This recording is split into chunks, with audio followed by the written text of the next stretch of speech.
Frankly, we had a Republican mayor that was a gross disappointment, who spent city money, taxpayers' money, like it was going out of style. When he took office in 2008, Greg Goodnight had the difficult task of cleaning up that mayor's mess. I feel like we've done what's best for the community, and some of those steps were a little bit painful. The previous administration had left Kokomo on the verge of deep debt, so Goodnight immediately froze city employee wages, laid off workers, including firefighters, and put in other cost controls. I think as far as local taxpayer money has gone, he's been pretty thrifty with it. High praise coming from the county chair of the opposing party. And Goodnight's tough medicine has yielded results. Only 62% of the city budget now goes to employee wages and benefits, down from 80% when Goodnight took office. The city is even building up reserves, and that's literally paying off. Instead of going into debt to build 2 fire stations the past couple years,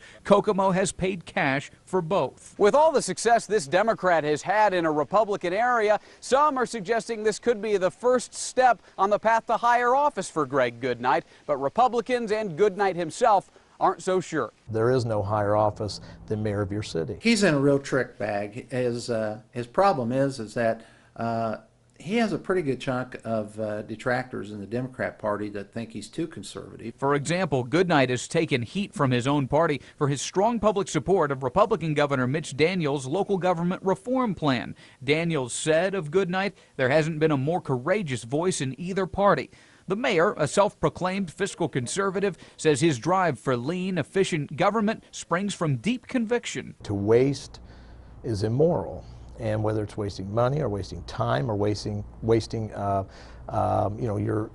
potential, I try to live by that. So Goodnight, who just overwhelmingly won a second term, isn't wasting time mapping out his own political future. Instead, he is relishing the challenge of creatively using limited tax dollars to build the future of his city. We need to continue to look at ways to improve. Kokomo is dependent on the auto industry. GM, Chrysler, and Delphi are its 3 main employers. The government's auto industry bailout breathed new life into each. For Kokomo, that meant a severe drop in an unemployment rate that was around 20% just 3 years ago.